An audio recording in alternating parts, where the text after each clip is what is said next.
I used to have to explain where Iceland even was. People thought it was next to Greenland, or somewhere in the Arctic Circle covered in ice year-round. Or they just mixed it up with Ireland entirely. Nobody had a reason to know better. My country was 300,000 people and a fishing economy, sitting in the middle of the North Atlantic, completely off everyone's radar. I did not grow up thinking of Iceland as a place people would ever fly across the world to see. I grew up thinking of it as just home. My grandfather was a fisherman, like most of the men in his generation. Cod, herring, haddock, that was the entire economy for most of the 20th century. There was no tourism industry to speak of, no reputation for wealth or happiness, nothing that made the rest of the world curious about us. In school, my teacher used to tell us about the first settlers who arrived here over 1,000 years ago, and for years it was honestly just a story I half listened to. It was not until I got older that I actually understood how brutal survival on this island really was for most of our history. She used to talk about an eruption in the late 1700s that wiped out roughly a fifth of the entire Icelandic population, through famine and poisoned livestock rather than lava itself. Volcanoes were something my ancestors had to survive, not something anyone traveled here to photograph. Well into the last century, many Icelandic families were still living in turf houses, farming land that gave almost nothing back, surviving winters with barely any daylight. My country's modern wealth only really started after the Second World War, and even then, almost nobody outside Iceland had any reason to know we existed. Then came the 2000s, and Iceland started acting like an entirely different country. I have heard the stories from my parents' generation more times than I can count. Icelandic banks expanded aggressively, borrowing far beyond what a country our size could reasonably support, buying up companies and property across Europe. For a few years, it actually worked. Icelandic bankers were buying English football clubs and London department stores.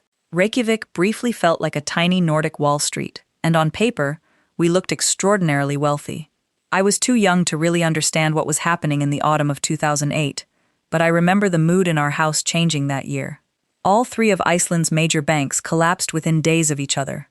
Our currency lost roughly half its value almost overnight. My mother still talks about walking past Parliament during the protests, people banging pots and pans in the freezing cold, demanding accountability from a government and a banking system that had gambled with the entire country's future. Relative to our size, it was the most dramatic national economic collapse anywhere in the world during that entire crisis.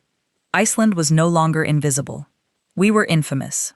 Newspapers everywhere ran headlines about a small, reckless country that had bet everything on finance and lost.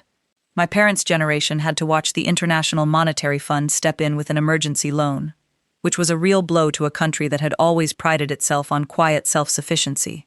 For nearly 2 years after that, if the world thought of Iceland at all, that collapse was the only story it knew.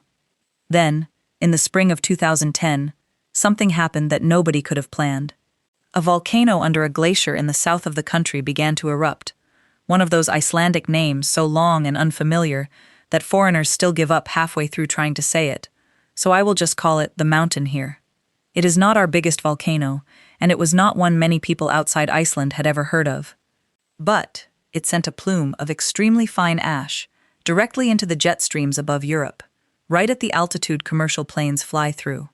My grandfather used to talk about that eruption so proudly, like Iceland had somehow won something, and for years I did not really understand why. It was not until I looked into what actually happened that I realized how right he was. Within days, European airspace shut down almost entirely.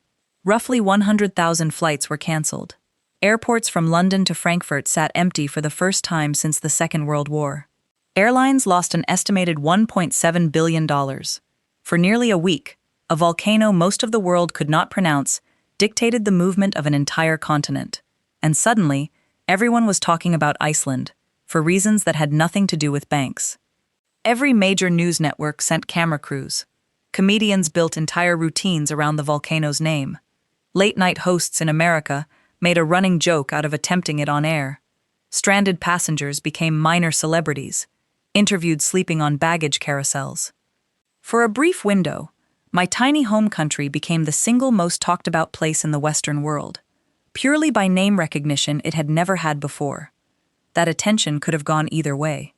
We were already known as the country whose banks collapsed.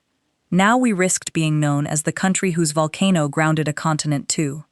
Business leaders in Reykjavik understood the risk immediately.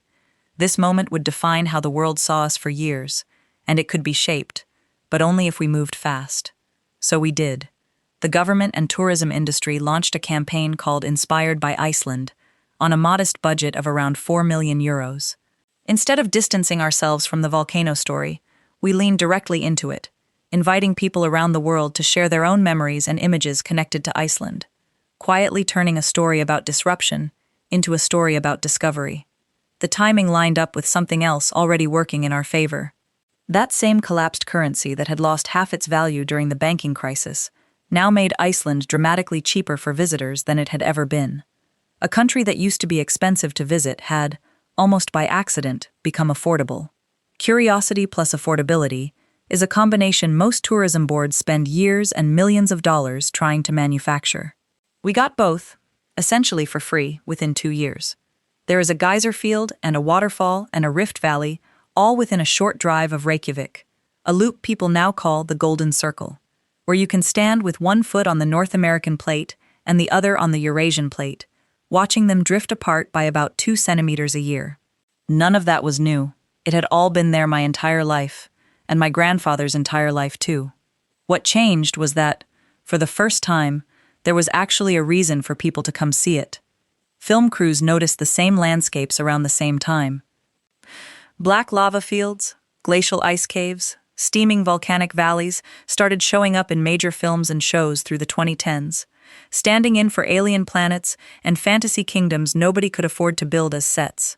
Every production filmed here worked like free advertising, putting my country's scenery in front of hundreds of millions of people who had no idea it was somewhere they could actually book a flight to. Quick stop here.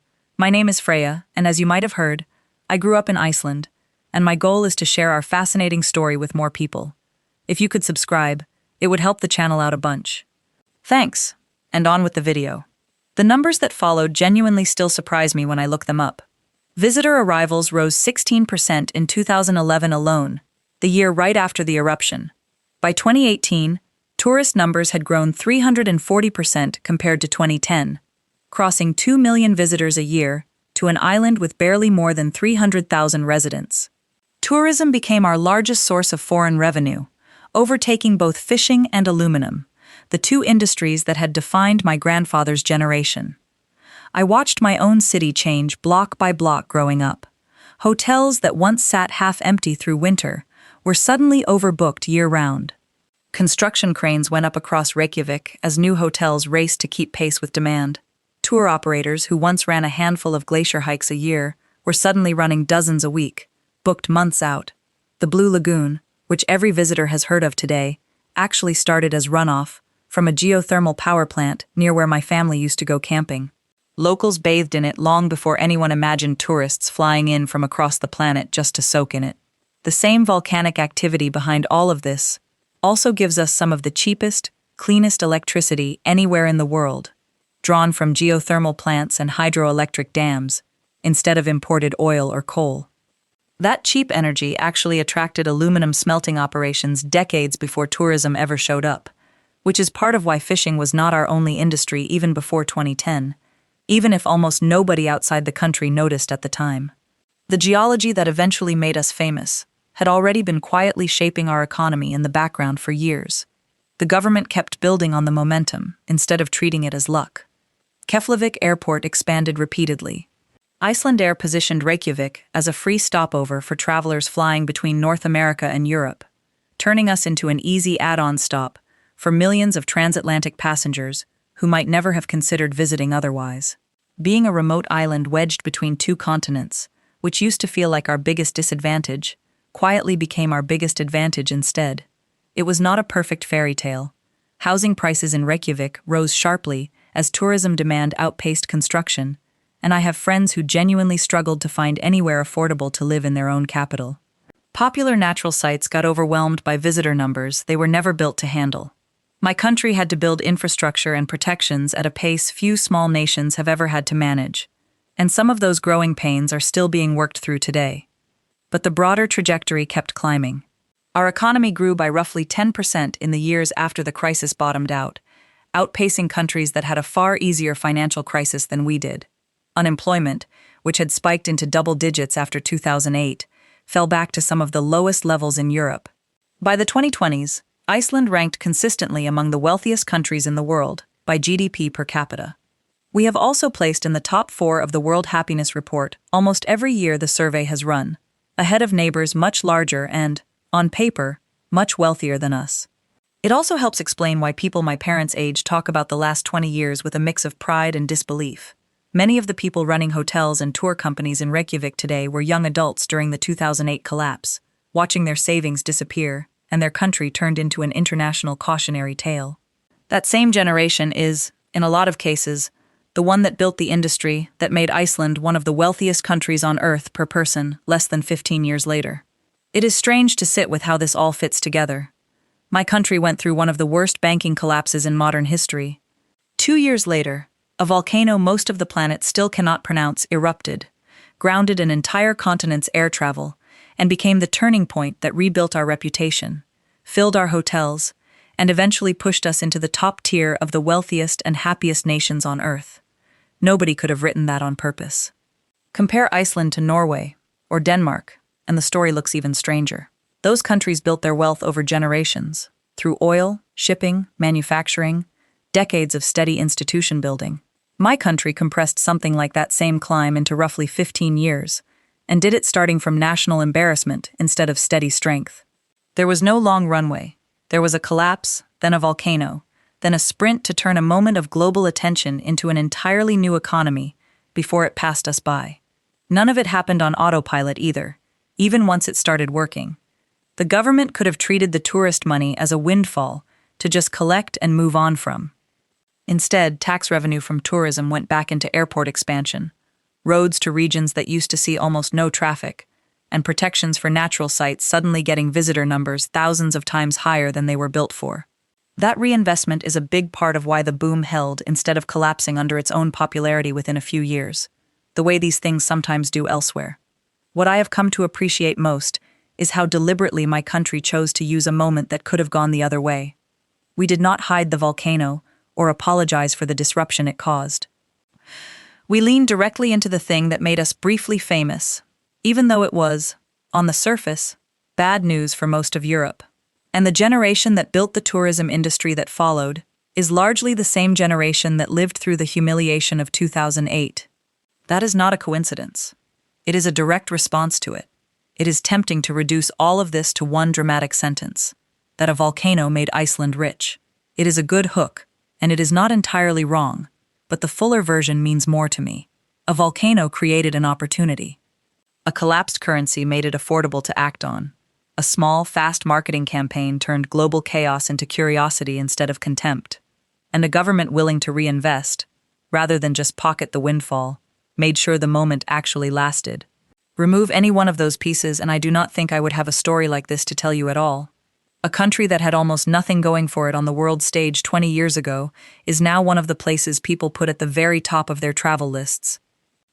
We went from being a punchline about reckless banking to being cited as a model for happiness and stability, faster than almost any national reputation shift in modern history. All of it traces back to a volcano most of the world still cannot pronounce correctly on the first try, and honestly, I hope it stays that way. It is kind of ours.